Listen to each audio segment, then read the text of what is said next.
Un jour, quelqu'un m'a dit « Si vous prenez un chien maintenant, vous ne serez plus jamais seul ». Ça m'avait interpellée à l'époque, je n'y avais jamais pensé, mais c'est exact. Les artistes et les acteurs du monde culturel entretiennent souvent une relation très étroite avec leurs animaux domestiques. Des compagnons fidèles qui apportent inspiration et réconfort. Je ne sais pas, c'est vraiment difficile de savoir ce qu'elle fait ou d'imaginer ce qu'elle ressent. Bien sûr, je pense que l'avoir m'a vraiment facilité la vie. Avant, j'étais toujours en proie à cette angoisse existentielle que connaissent tous les jeunes de 20 ans. Mais tout d'un coup, quand je l'ai adoptée, tout a changé. C'était vraiment... Oh, s'il te plaît. Je pense que les artistes sont attirés par les animaux parce que les animaux, tout simplement... Eh bien, pour commencer, ils ne jugent pas ton art, ce qui est déjà génial. Et puis, ils se fichent de ce que tu fais dans la vie. Le lien qui unit l'homme et les animaux à quatre pattes est très fort. Quelle influence les animaux ont-ils sur leur maître? Sont-ils à même de changer notre vision de la vie? Et devrions-nous, nous les humains, rendre l'appareil aux animaux?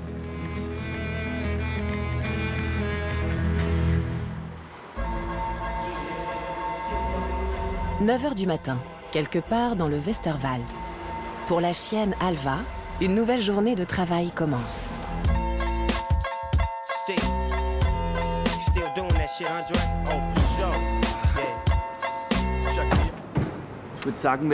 Je dirais qu'on commence par là.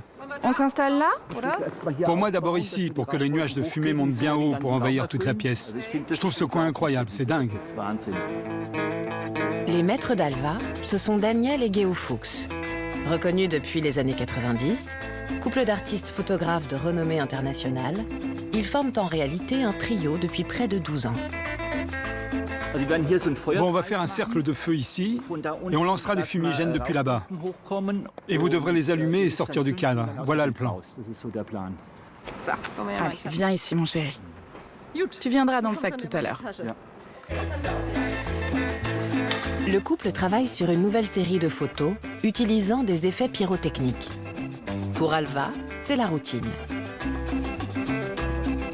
Même si aujourd'hui, cette chienne un peu âgée ne voit plus très bien, elle fait partie intégrante du quotidien professionnel des deux artistes.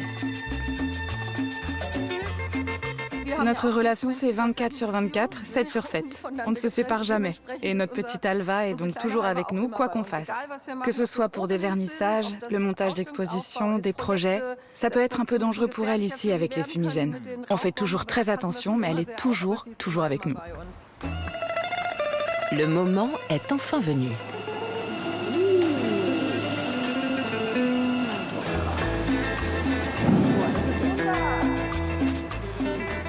Les couleurs ressortent à nouveau magnifiquement. Très tôt, le couple Geo et Daniel ont voulu avoir un chien. Ils ont longtemps hésité, en se demandant si un animal de compagnie avait sa place dans leur vie. En fait, la décision a été prise dans la baignoire. Enfin, quelque part. J'étais en train de prendre un bain, et puis nous avons acheté un camping-car, parce qu'on voyage beaucoup pour notre travail. Et j'ai dit, Geo, maintenant qu'on a un camping-car, il nous faudrait aussi un chien. Et Geo a fait une recherche sur Google parce qu'on voulait un petit chien. Et elle l'a vu. Oh, il y a un toy terrier russe. On avait prévu de prendre un mâle, et dans le chenil, tout à coup, 10 toy terriers se sont précipités vers nous. Alva a été la première à me toucher du museau. Et ça a vraiment été le coup de foudre. Elle m'a donné un petit coup de museau, et ça en était fait de moi. C'est un peu notre âme sœur. On dit tout le temps qu'elle nous apporte à la fois le calme et l'inspiration. Elle ne dérange jamais. Elle respecte toujours notre travail, il faut le dire. Et elle s'entend bien avec tout le monde. Donc nous sommes vraiment très happy. Et quand on étale des photos à la maison, même des essais de tirage, elle tourne autour, elle ne marche jamais dessus. Les projets de Geo et Daniel sont souvent de grande envergure et s'étendent sur plusieurs années. Pour la série Toy Giants, ils mettent en scène des figurines. Tandis que pour Conserving, ils présentent des animaux dans du formol. Ils exposent leurs œuvres partout dans le monde et Alva est toujours du voyage.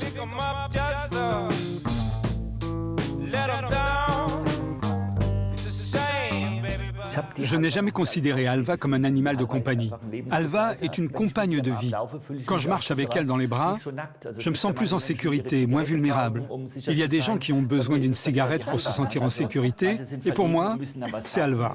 Il suffit qu'elle soit dans mes bras et que je sente sa chaleur, sa confiance.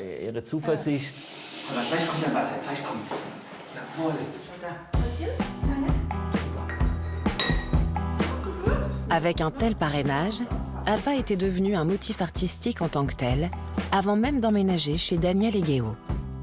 Il y a toute une galerie pleine de photos d'elle.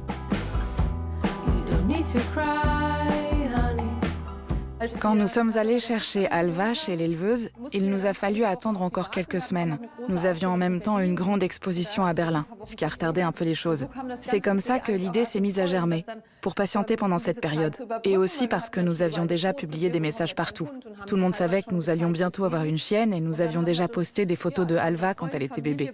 Alors, de plus en plus d'amis et de membres de la famille nous ont envoyé des dessins d'elle qu'ils avaient réalisés. Et là, on s'est dit qu'en fait, c'était une merveilleuse idée de contacter des artistes connus pour qu'ils s'inspirent eux aussi d'Alva.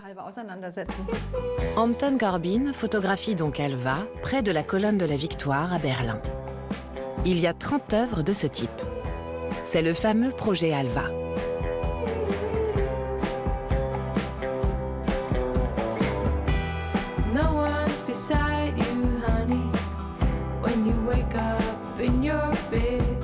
Mais qu'est-ce qui pousse des artistes comme Herbert Brandl, l'un des peintres contemporains les plus importants d'Autriche, à se consacrer avec autant de dévotion à un petit chien de compagnie?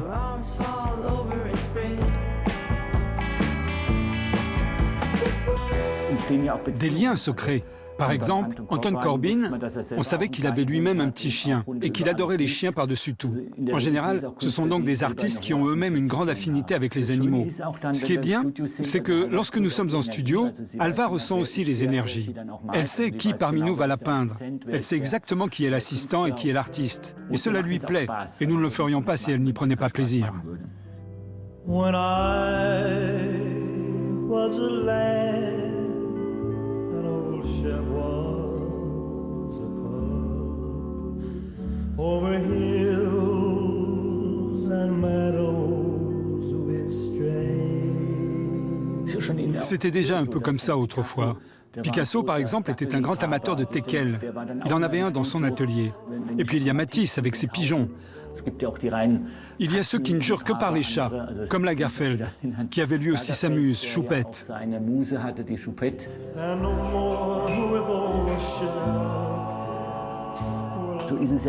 C'est pareil avec Alva. Elle nous donne énormément d'énergie. Elle rend certaines situations incroyablement belles. On l'a souvent constaté. Elle apporte beaucoup aux gens.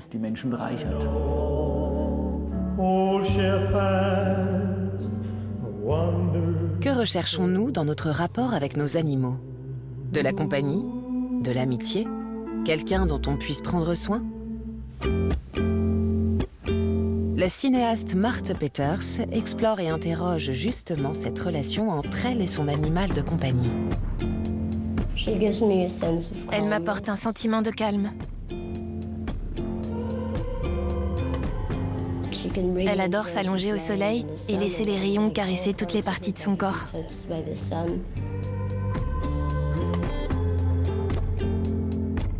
Et grâce à elle, je me sens moins coupable de passer tout ce temps au lit parce qu'elle fait pareil. Marthe Peters a réalisé un court-métrage sur son chat Henry. C'est peut-être grâce au film que je la regarde d'un œil nouveau. Chaque fois, je me dis « Oh, je l'aime tellement ». Mais ce n'est pas comparable à l'amour que je porte à mes amis. Car bien sûr, nous n'avons aucune communication verbale. Où es-tu?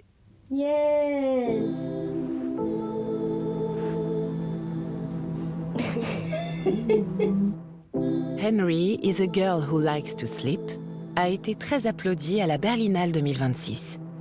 La cinéaste écrit une lettre à son chat bien-aimé.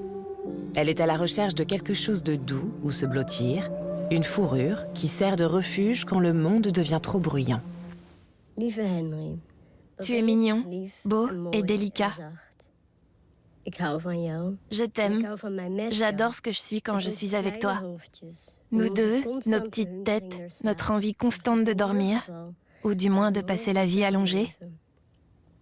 Moi, c'est parce qu'enfant, j'étais malade. Toi, c'est pour te préparer à la chasse. Marthe Peters est née aux Pays-Bas. Elle vit aujourd'hui à Gand. Elle est cinéaste. Elle a adopté son chat il y a 5 ans dans un refuge. Henry a été l'inspiration majeure du film, que Marthe Peters a tourné elle-même sur pellicule. Elle a peint certaines séquences à la main. C'est le rose du film.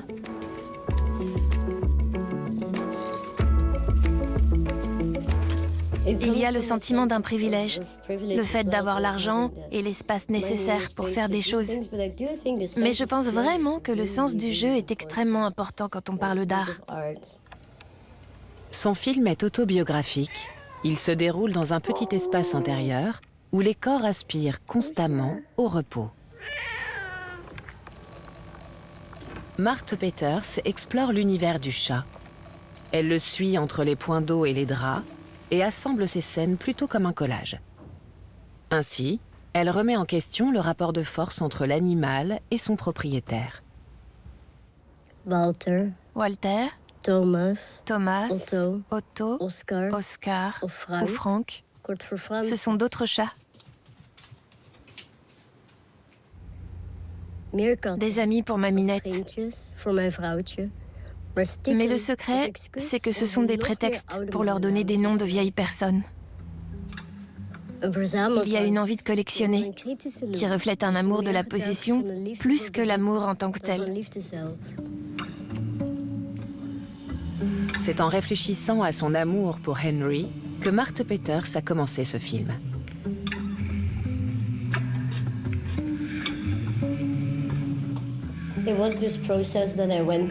C'est au cours de cette expérience que je me suis mise à m'interroger sur le statut des animaux de compagnie. Je me suis demandé si elle était heureuse, si même elle pouvait ressentir l'amour que je lui donnais, et si cela avait la moindre importance. C'est donc vraiment ma relation avec Henry qui m'a poussée à me lancer dans ce voyage. J'ai beaucoup lu sur les animaux de compagnie.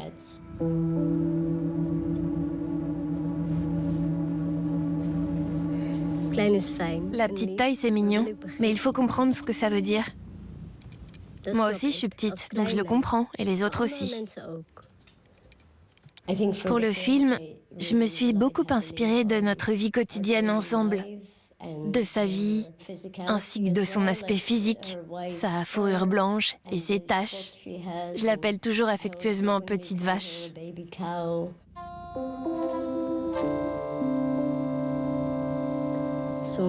Parfois, j'ai peur de te souiller avec mon amour, de changer ton rythme, de t'exposer à des sentiments qui te manqueraient si je n'étais plus là, à un amour qui ne t'aurait jamais manqué si tu ne m'avais pas connu.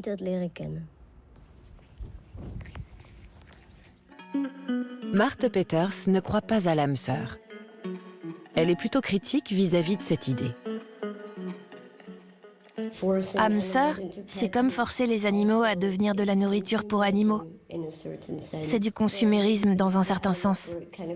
Je crois vraiment que les animaux ont été colonisés pour devenir de la nourriture pour animaux. Et dans ce sens, je ne peux simplement pas croire à l'idée que nous étions destinés à nous rencontrer. Je ne pense pas qu'elle était destinée à être un chat d'intérieur. Oui, j'ai un tatouage d'elle.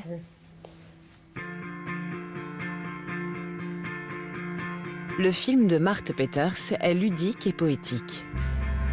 Elle parvient, sans humaniser Henry, à approcher le chat et leur relation d'une façon étonnante. Les animaux peuvent donner du courage et permettre à une carrière artistique de voir le jour. Il y a des gens qui, sans eux, n'oseraient pas monter sur scène.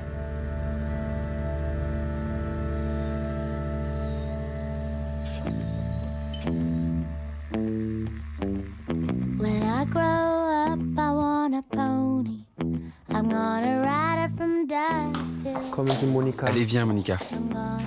Patrick Tomala, animateur, humoriste et influenceur. Oui, ils sont tous là. Pas besoin de piquer une crise. Mais je ne parle qu'au cheval ou à vous aussi? Alors je peux vous la présenter. Voici Monica. Elle voulait se présenter à vous avec un tas qu'elle a spécialement déversé pour vous. Monica est parfois un peu plus excitée que d'autres chevaux. Et j'essaie de compenser ça par une attitude très ironique et très calme. Oui, Monica. Eh oui.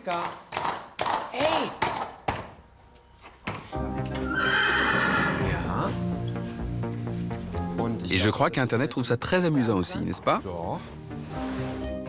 Salut, je m'appelle Patrick, j'ai trop de chevaux. On se lance, Moni?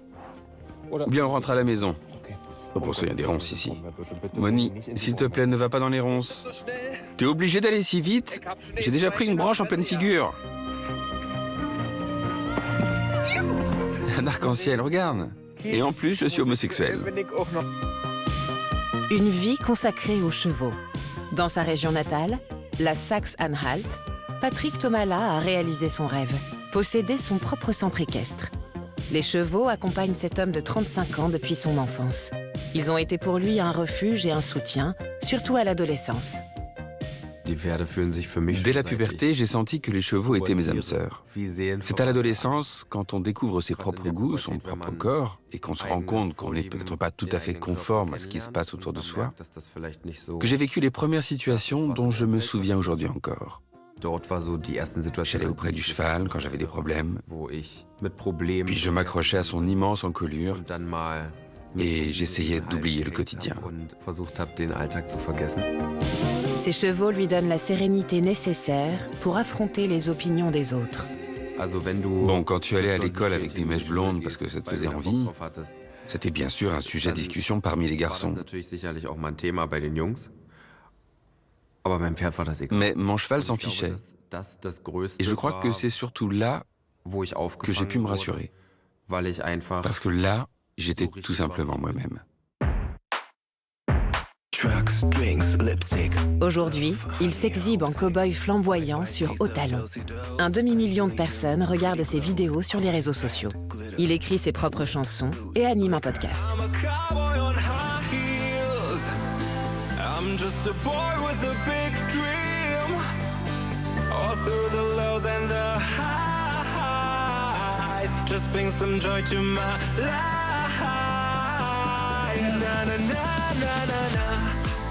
Je pense qu'il y a beaucoup de gens du milieu équestre qui ne peuvent pas se permettre d'être aussi sarcastiques ou ironiques. Ils se prennent beaucoup trop au sérieux. Peut-être parce que c'est un sport coûteux. Un vétérinaire coûte cher, un maréchal ferrant coûte une fortune. Il faut souvent exercer des métiers un peu élitistes pour payer tout ça. Les gens qui pratiquent l'équitation trouvent que ce que je fais est drôle. Les gens qui travaillent à l'écurie et qui ramassent le crottin aussi sont plutôt sur la même longueur d'onde que moi en matière d'humour. Et je pense que, vu de l'extérieur, c'est accessible, même pour ceux qui n'ont rien à voir avec les chevaux, mais qui comprennent que la vie avec les animaux peut être très belle et drôle. Jusqu'en 2020, Patrick Tomala travaillait comme coach sportif. C'est pendant la pandémie qu'il a eu l'idée de partager sur Internet son quotidien avec les chevaux. Je dois dire que ça me fait vraiment transpirer, moi aussi, de te voir faire ça. Basti, là, tu as une occasion unique. Non, j'ai bien réfléchi. Tu pourras arracher tes vêtements et lancer ta carrière. Non, je reste dans les sabots. Ah, je peux pas te contredire là-dessus. Une préparation à l'accouchement tout en rose? Oui, vous êtes au bon endroit. Ah, la patiente est déjà derrière moi? Ah, c'est elle? Vous aussi, vous avez des doutes sur son accouchement? Pas sur l'accouchement, mais sur le petit bout qui va venir au monde? Les chevaux étaient en quelque sorte mes figurants, mais aussi, d'une certaine manière, le repère de sécurité que j'avais près de moi. D'une part, cela a toujours rendu le spectacle un peu spécial pour les spectateurs, mais d'autre part, on se disait aussi « Ah, c'est le palefrenier, s'il fait un truc marrant, c'est peut-être bien ». Depuis quelques années déjà, Patrick Tomala est en tournée avec son propre spectacle, et c'est un succès. Son alter ego Tiffany l'accompagne. The sun is sinking in the west. The cattle go down to the stream. Je crois que beaucoup de gays nourrissent secrètement le rêve de devenir une grande chanteuse pop. C'est quand même assez cool d'utiliser toute une panoplie pour créer une silhouette qui se rapproche le plus possible des personnages scéniques que j'admire tant, ou pour les caricaturer de la façon la plus exagérée possible sur scène.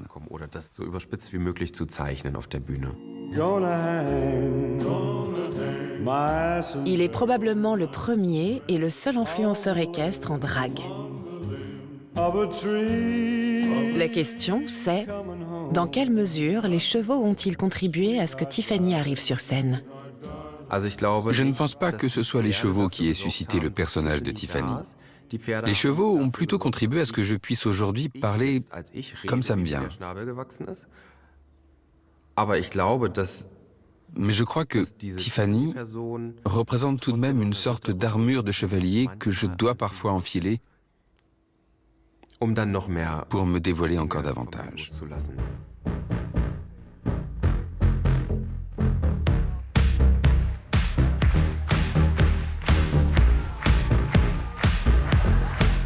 Christopher, was machst du beruflich? Du bist Landwirt. Oh.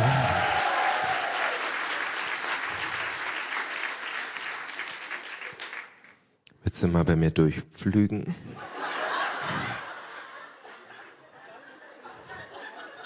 Dafür ist es zu nass momentan.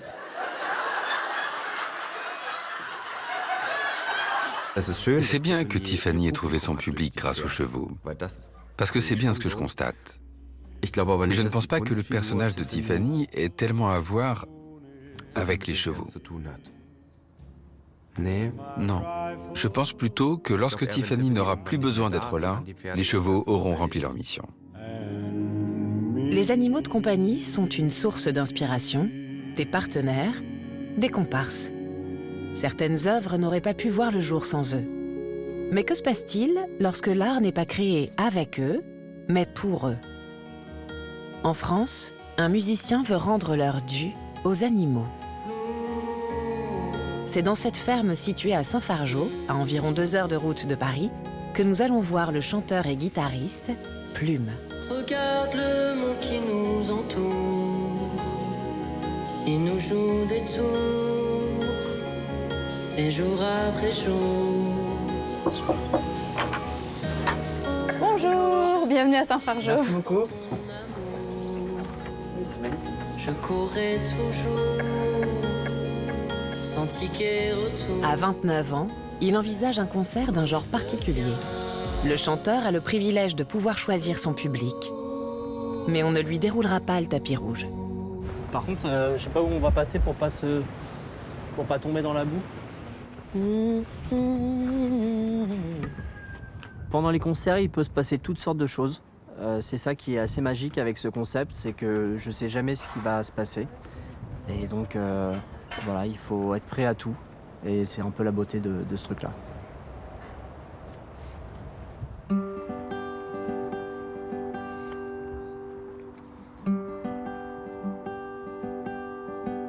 I've been trying to do it right. I've been living a lonely life. I've been sleeping here instead. I've been sleeping in my bed. Sleeping in my bed. Plume s'est spécialisé dans les concerts destinés aux animaux dans les fermes et les parcs animaliers. Il propose des reprises de chansons pop et folk célèbres, mais aussi des textes qu'il a lui-même écrits.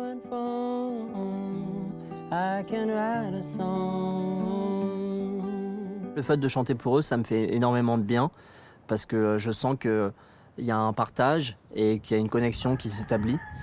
Et j'espère que eux, ça leur fait du bien et j'en ai l'impression en tout cas.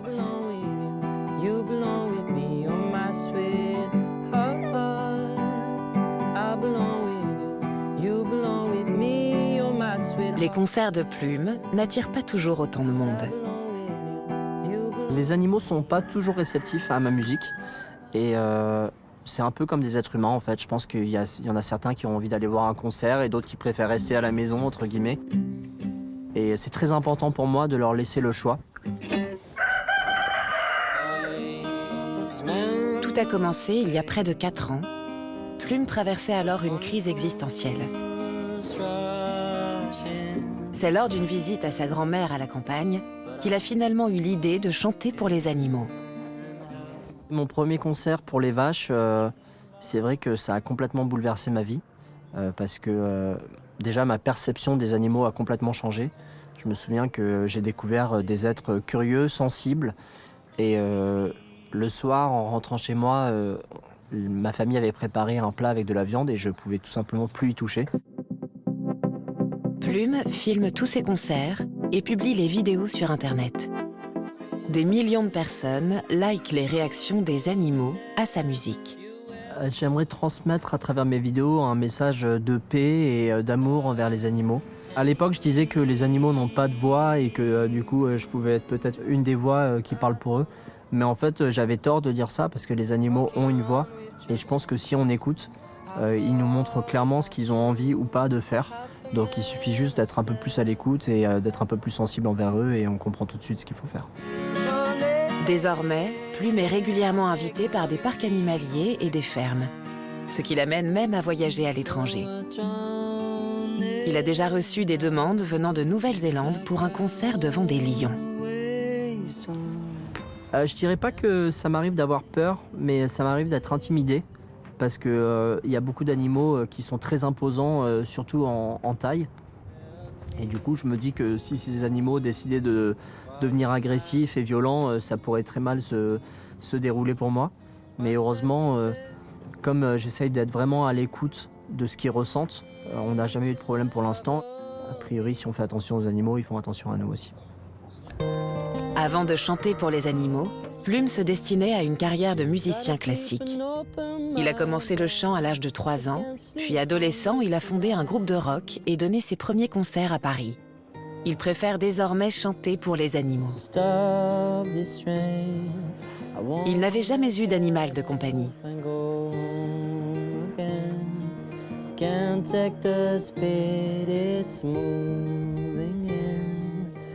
Moi, j'ai toujours rêvé d'avoir des animaux quand j'étais petit et j'ai demandé à mes parents toute ma vie et ils m'ont toujours dit non, malheureusement, parce qu'ils travaillaient beaucoup et je crois qu'ils n'avaient pas trop confiance en ma capacité de m'occuper d'eux. Il y a quelques mois, Plume a adopté une chienne, Lassie, dans un refuge. Les animaux m'inspirent parce qu'ils ont une faculté à pardonner, notamment. Je rencontre souvent des animaux qui ont été maltraités dans des refuges et malgré ça, ils ont encore envie d'avoir confiance en l'être humain et ils sont encore capables de douceur et de gentillesse.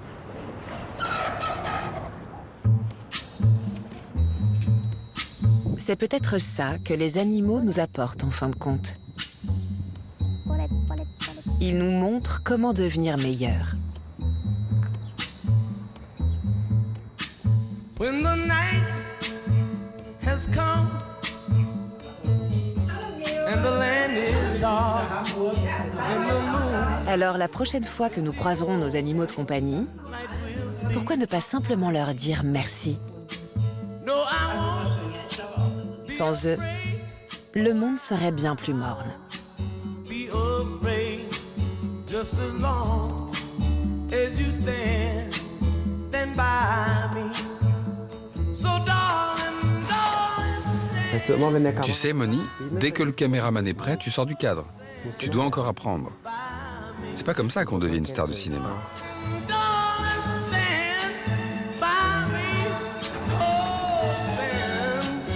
Ça va là? Voilà, le sac de secours. Whenever